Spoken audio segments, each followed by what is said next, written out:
রবীন্দ্র জয়ন্তী উপলক্ষে জোড়াসাঁকো ঠাকুরবাড়িতে বিজেপির রাজ্য সভাপতি সুকান্ত মজুমদার শ্রদ্ধার্ঘ্য অর্পণ করলেন কবিগুরু রবীন্দ্রনাথ ঠাকুরকে। জোড়াসাঁকো ঠাকুরবাড়ি থেকে বেরিয়ে জল এবং বাতাসও বিলি করলেন সাধারণ মানুষ এবং দলীয় কর্মীদের।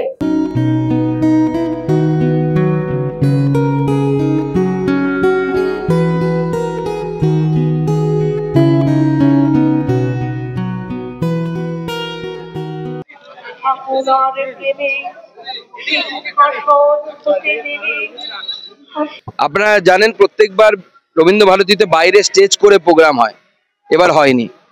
কারণ কি? কারণ আমি যেটা জানতে পেরেছি বিভিন্ন সূত্র মারফত, যে নন স্যালারি গ্র্যান্ড ব্রাত্যবাবু দিচ্ছেন না। প্রতিদিন ব্রাত্যবাবুর ছেলেমেয়েরা দুই পক্ষই বলছে আমরা মমতা বন্দ্যোপাধ্যায়ের চালা, মমতা বন্দ্যোপাধ্যায়ের অনুগামী, মমতা বন্দ্যোপাধ্যায়ের ভক্ত। দুপক্ষই ব্রাত্যবাবুর ভক্ত, তারা মারামারি করছে প্রতিদিন কে এই প্রোগ্রামটা করবে এবং পয়সাটা কে কামাবে। প্রতিদিন অনারেবল ভাইস চ্যান্সেলর থেকে শুরু করে অন্যান্য আধিকারিকদেরকে বিভিন্ন রকমের নির্যাতনের সম্মুখীন হতে হচ্ছে। আমি শুনে অবাক হয়ে গেলাম, এখানে সিকিউরিটি অফিসারকে মেরে তার চশমা ভেঙে দিয়েছে।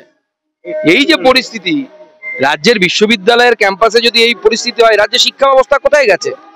বিশ্ববিদ্যালয়গুলো কি পয়সা কামানোর জায়গা নাকি? আজকে সঠিক দিন নয় এগুলো বলার, কিন্তু আমি বাধ্য হচ্ছি বলতে যে কবিগুরু রবীন্দ্রনাথ ঠাকুরের স্মৃতি বিজারিত বিশ্ববিদ্যালয়ে যদি এই ঘটনা ব্রাত্যবাবুর নেতৃত্বে হয় বা পশ্চিমবঙ্গের রাজ্য সরকারের নেতৃত্ব হয়, তাহলে অত্যন্ত দুর্ভাগ্যের বিষয়।